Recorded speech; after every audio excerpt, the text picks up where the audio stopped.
I want to talk tonight about burnout. I think a lot of people are experiencing some kind of burnout. Maybe now more than ever. There's a kind of exhaustion that's in the air.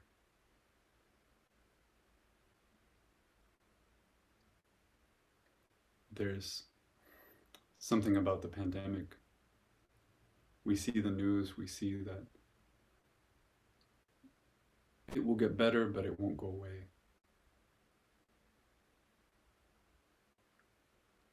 And that means that on some level, whatever things are right now, they may not change for us. A lot of people made adjustments thinking, well, I'll adjust for a few months, or maybe I'll adjust for a year. Maybe I'll adjust for a couple years. This is where we are.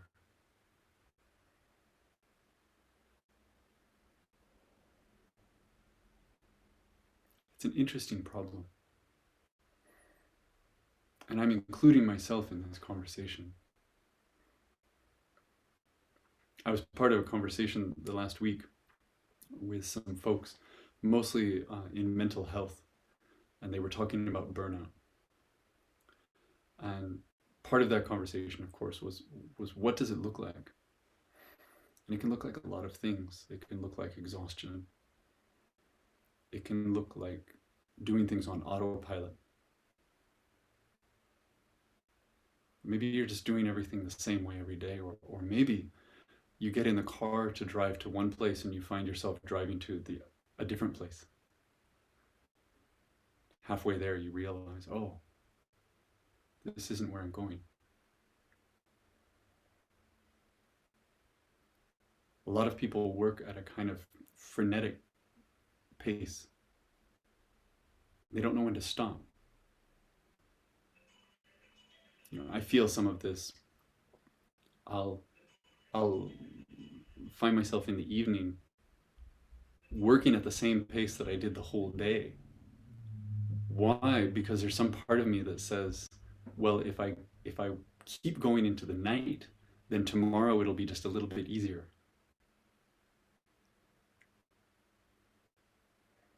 I think a lot of people do this because where's the edge?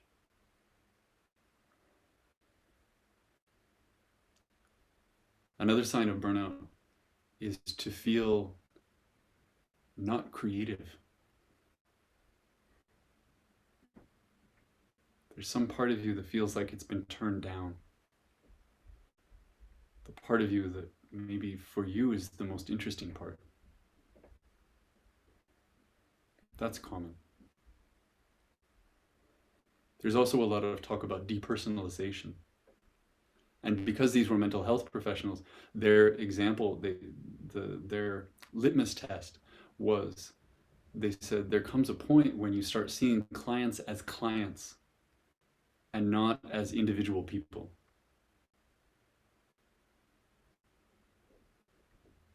People start to lose their faces a little bit. They become categories. So your work people are your work people.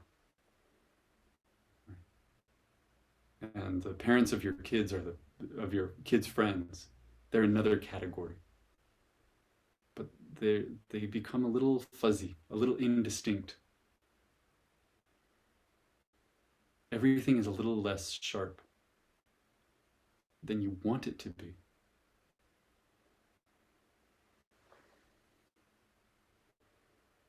To varying degrees, I feel all of this. But again, this isn't about me. I think it's about a lot of us. I think it's about a lot of us here right now. And if you're someone listening to this later or watching this later, it might be about you.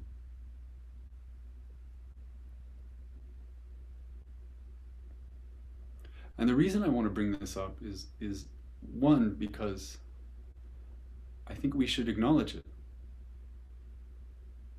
I think we should acknowledge that many of us right now, for various reasons, feel off.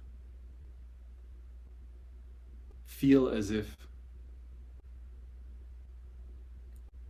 we've fallen a little bit from where we want to be, and we aren't sure how to climb back up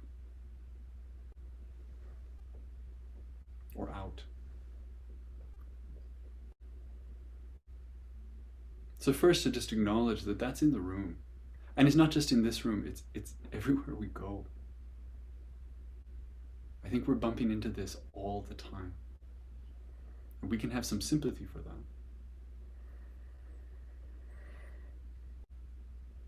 But I also want to bring it up because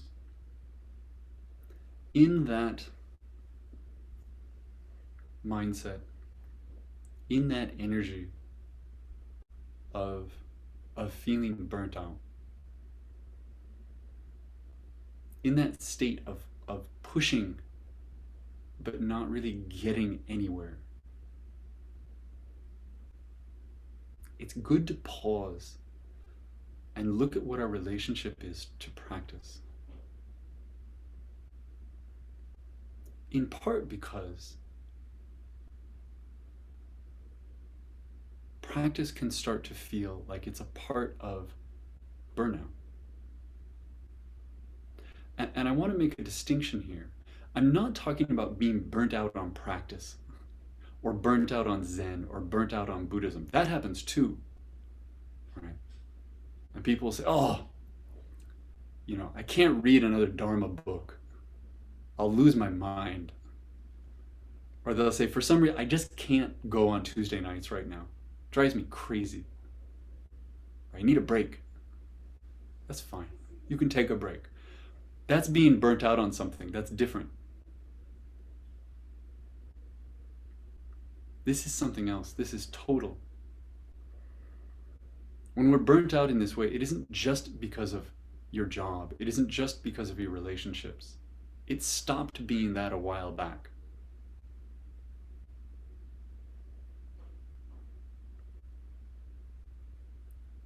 So where does practice fall into this?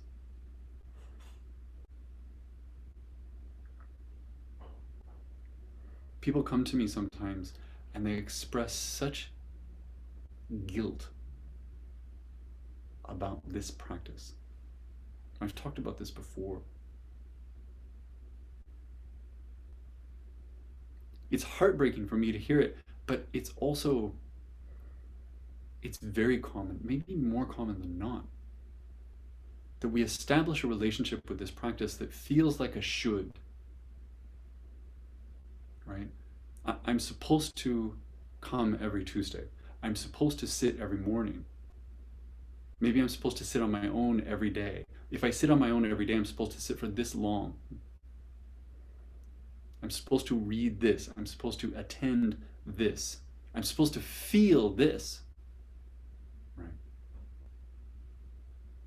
People say, oh, I feel bad because I'm just going through the motions. I show up, but I'm not really there.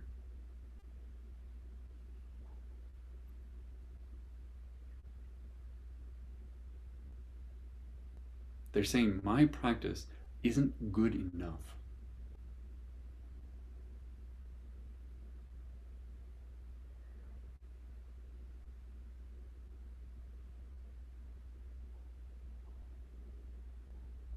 Have you ever thought to yourself, my practice isn't good enough?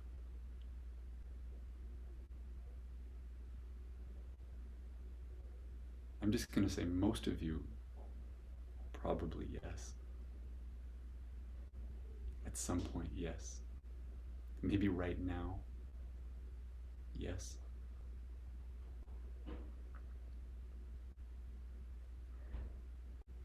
I understand that. I sympathize with that. And what I want to say, and it's very simple, this is not profound. This is a PSA.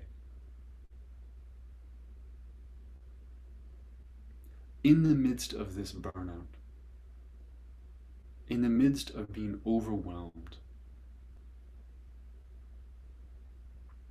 we need to allow ourselves to turn to practice without that other layer of imagining that we're being measured in it. In the same conversation I was having about burnout, we talked about what do you do in response to burnout? And in broad strokes, you do the things that make you feel well. You exercise, you take walks, you get time away from screens, phones, email.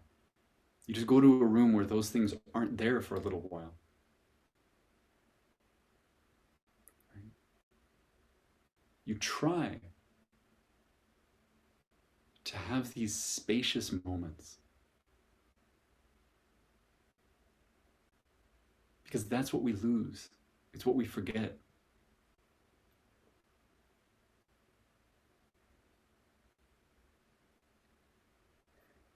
Almost everything about this practice feeds into that. It feeds into that loosening of your grip. When we sit in this way, it's easy to fixate and become even more focused. But that's not what it's for.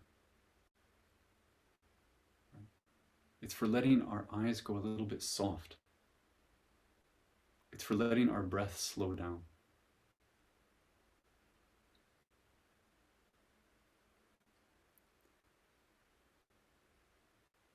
It's feeling the space that's always there, but that maybe sometimes is too hard to notice.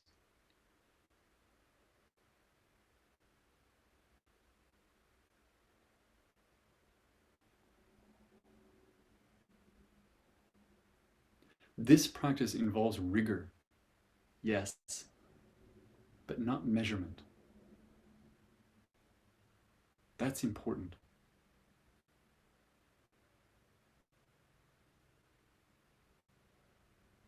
The hard part, when everything is going well, is that we never get a gold star, because we never can get an A, because darn it, there's no measurement. And the easy part is that when things aren't going well, we also can't get an F.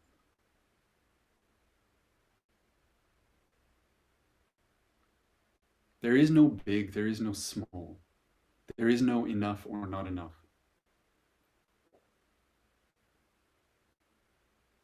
In that moment, when you notice that you're looking at another person not so much as a person,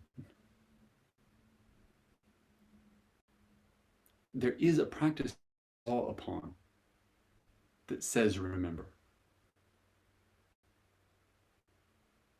In that moment when you feel like you can't slow down, and so you just keep typing and typing and typing and typing and typing, or whatever it is, there is something in this practice that offers the opportunity to stop and breathe.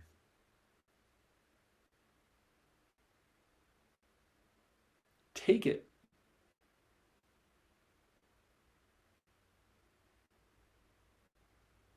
I was thinking today about how, I think a lot of relationships end that maybe didn't have to end, because we see them as work. We see them as things to get right. And when things get hard, when things get bad, when something else starts to fall apart, when the world seems to crumble, we don't allow ourselves to be supported by the relationship. We see it as one more place where we're failing. And eventually we say, I have to step away. I can't do this anymore because I can't do it right.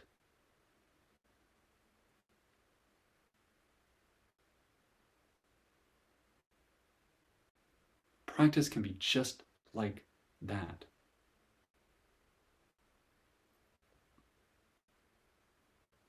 in the moment when we could most use it, in the moment when it could offer us the simplest comfort, we miss it. Because instead we look at it and we say, oh, I'm doing so badly at this.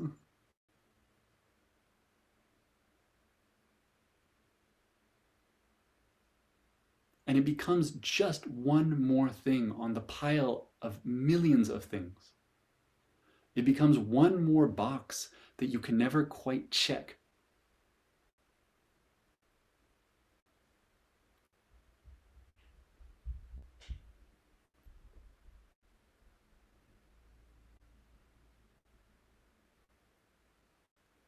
If you're feeling you're on your edge and it stresses you out to come here on a Tuesday night, for example, it's okay if you don't come.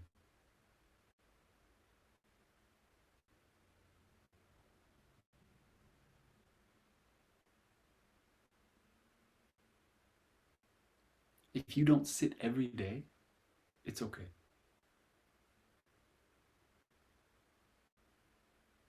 If sometimes you find yourself doubting the whole thing, it's okay.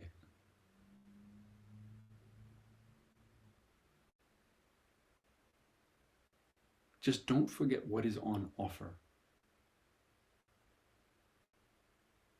Don't hesitate to take it.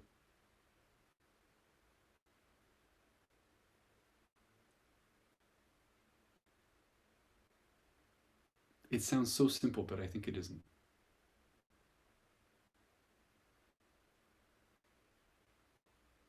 And that's where I'll stop today.